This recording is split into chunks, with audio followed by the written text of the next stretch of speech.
Imaginez un homme droit, juste, intègre, connu pour sa foi et son obéissance à Dieu. Cet homme, c'est Job. Tout autour de lui est prospère.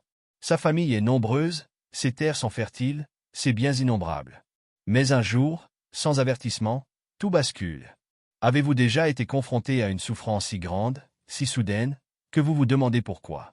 Pourquoi moi? Pourquoi maintenant? Voici l'histoire de Job, un récit où la foi est mise à l'épreuve, un homme est brisé, et pourtant, sa quête pour comprendre le sens de l'injustice divine reste inébranlable. La vie prospère de Job est le défi de Satan. Job vivait dans une grande maison avec sa famille. Il avait 10 enfants, 7 fils et 3 filles, et ils étaient tous très heureux ensemble. Job était un homme très bon et honnête. Il avait beaucoup de richesses, de grands troupeaux de moutons, d'ânes et de chameaux, et des champs remplis de grains.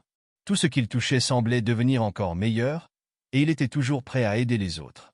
Un jour, dans le ciel, une conversation importante avait lieu entre Dieu et un personnage nommé Satan.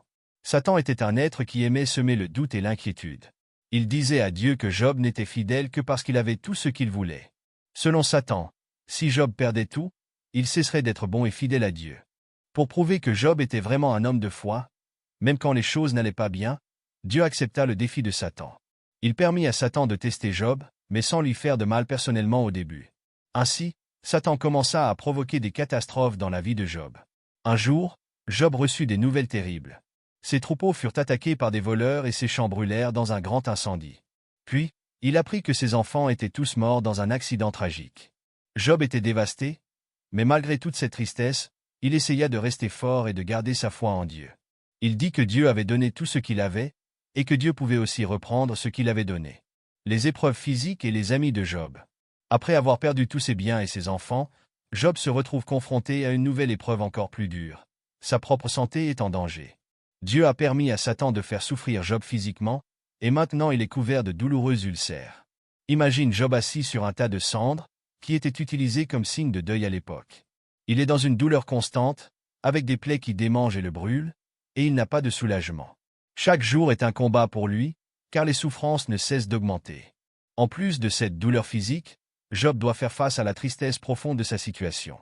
Sa femme, bien que désespérée par la situation, lui dit quelque chose de très difficile à entendre. Elle lui suggère de maudire Dieu et de mourir, pensant que peut-être cela mettra fin à ses souffrances. Job est blessé par ces paroles. Il a toujours aimé sa femme et ne comprend pas pourquoi elle lui conseille d'abandonner sa foi. Malgré tout, Job reste ferme dans sa croyance. Il répond à sa femme en lui disant « Si nous acceptons de bien recevoir le bonheur de Dieu, pourquoi ne pourrions-nous pas accepter le malheur ?» Peu après, 3 amis de Job arrivent pour lui rendre visite. Ils sont Éliphaz, Bildad et Tsophar.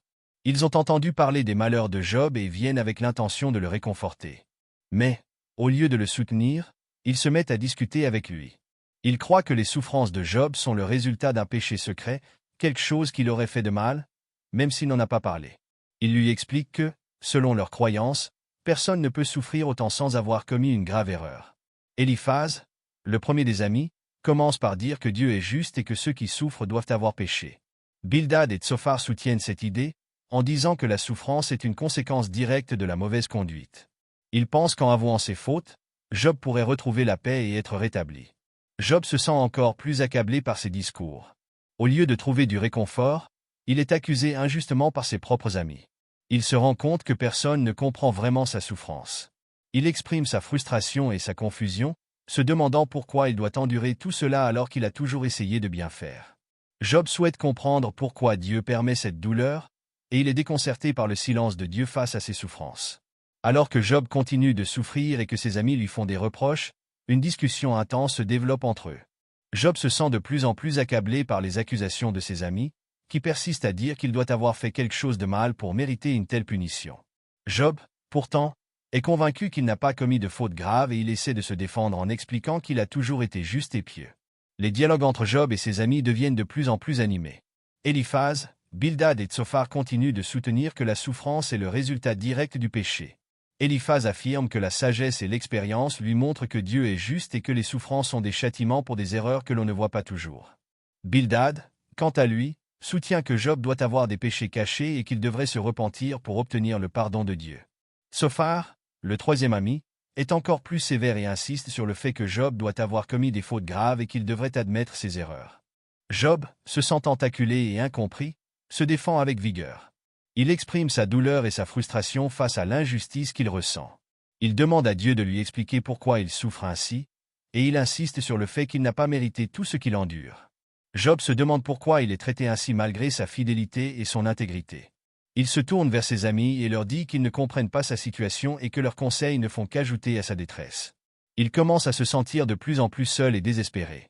Job exprime son désir de plaider sa cause devant Dieu lui-même pour obtenir des réponses. Il ne comprend pas pourquoi il est puni ainsi et se sent trahi par ses amis, qui, loin de le soutenir, l'accusent de choses qu'il sait ne pas avoir commises. Les échanges entre Job et ses amis révèlent une profonde crise de foi et une quête de compréhension face à la souffrance. Job se débat avec ses propres émotions et croyances tout en essayant de prouver son innocence. Ses amis, bien qu'il ait des intentions louables, ne font que compliquer la situation en insistant sur des explications qui ne correspondent pas à la réalité vécue par Job. La réponse divine est la révélation à Job. Après de longues discussions entre Job et ses amis, où chacun exprime son point de vue sur la souffrance et la justice divine, une tournure décisive survient. Dieu décide finalement de répondre à Job. Cependant, la réponse de Dieu ne correspond pas à ce que Job attendait. Au lieu de donner des explications directes sur les raisons de la souffrance de Job, Dieu se manifeste dans une série de questions puissantes et mystérieuses. Imagine Job, qui a attendu si longtemps une réponse claire, se trouvant maintenant face à un tourbillon de vent puissant et impressionnant. La voix de Dieu parle de manière majestueuse, et ce qu'il dit est à la fois étonnant et surprenant. Dieu commence par poser des questions à Job pour lui faire comprendre l'immensité et la complexité de la création divine. Il demande à Job, « Où étais-tu quand j'ai fondé la terre? Qui en a déterminé les dimensions? As-tu jamais commandé au matin ou fait lever l'aurore ?» Ces questions montrent à Job combien il est petit et limité en comparaison avec la grandeur et la sagesse infinie de Dieu. Dieu évoque aussi des merveilles de la nature que Job ne pourrait jamais comprendre entièrement, comme les licornes et les crocodiles, des créatures puissantes et impressionnantes. En parlant de ces choses, Dieu montre à Job que l'univers est rempli de mystères et de forces que l'homme ne peut pas toujours saisir. À travers ces questions et ces descriptions, Dieu ne répond pas directement à la question de Job sur la souffrance, mais il fait comprendre que l'ordre et le fonctionnement de l'univers dépassent la compréhension humaine. Dieu veut que Job comprenne que l'univers est régi par une sagesse divine infinie qui n'est pas toujours perceptible ou explicable par les standards humains. Job écoute ces paroles et réalise que, bien que sa douleur soit immense, il n'est pas en position de comprendre pleinement les raisons de sa souffrance. Il se rend compte que la grandeur de Dieu et la complexité de la création sont bien au-delà de ce qu'il peut comprendre. La restauration de Job est la leçon finale. Après les révélations impressionnantes de Dieu sur la grandeur et la complexité de la création, la situation de Job prend un tournant décisif. La réponse de Dieu, bien qu'elle ne réponde pas directement à ses questions sur la souffrance, apporte une nouvelle dimension à l'histoire de Job.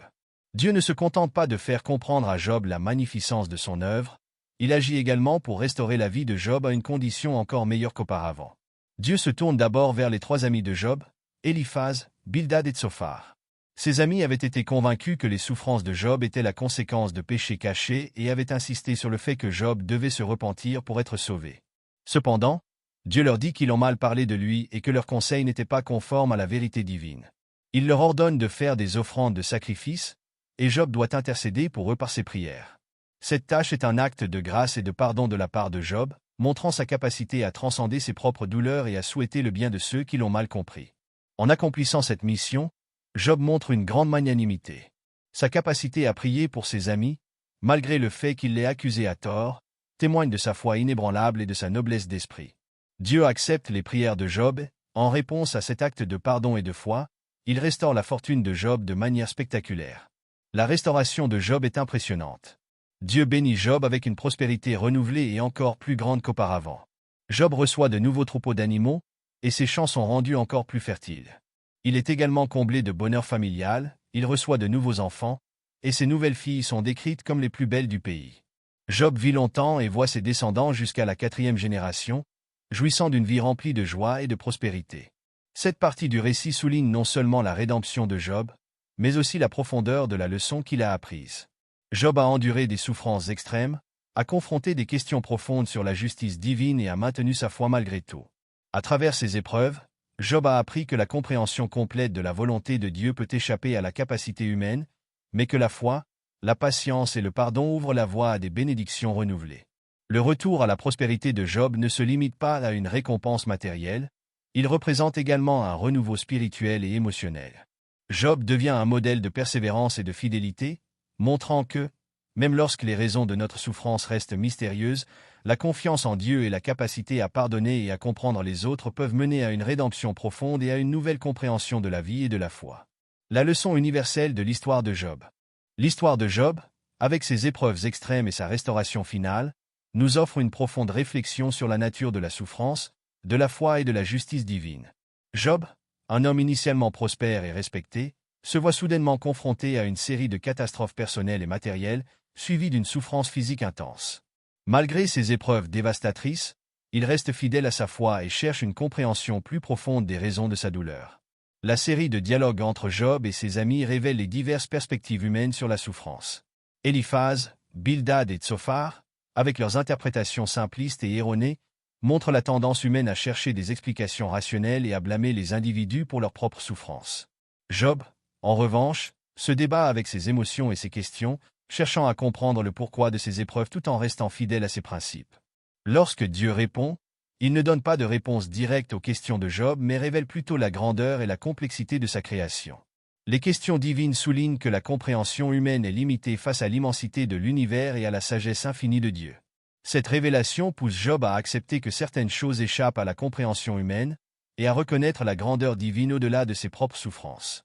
La restauration de Job, avec sa nouvelle prospérité et sa longue vie, illustre la notion de rédemption et de bénédiction après l'épreuve. Elle montre que la fidélité et la patience peuvent être récompensées, mais aussi que la vraie compréhension de la foi va au-delà des simples explications rationnelles. Job apprend à travers ses souffrances et sa restauration que la foi n'est pas simplement une question de recevoir des récompenses matérielles, mais une quête continue de compréhension et d'acceptation des mystères divins. En conclusion, l'histoire de Job est une puissante leçon sur la résilience spirituelle, la foi inébranlable et la persévérance face à l'adversité. Elle nous enseigne que, même lorsque nous ne comprenons pas les raisons de notre souffrance, maintenir notre foi et notre intégrité peut nous conduire à une compréhension plus profonde de nous-mêmes et de notre relation avec le divin. Le récit de Job est un rappel intemporel que la foi véritable implique souvent de traverser les ténèbres pour atteindre une lumière nouvelle et plus riche, révélant ainsi les vérités profondes de la vie et de la spiritualité. Pour explorer encore plus de récits fascinants et inspirants de la Bible, n'oubliez pas de vous abonner à notre chaîne. En vous abonnant, vous ne manquerez aucune de nos vidéos qui plongent dans les histoires et les leçons profondes des Écritures. Merci de nous avoir regardés, et à bientôt pour de nouvelles découvertes bibliques passionnantes.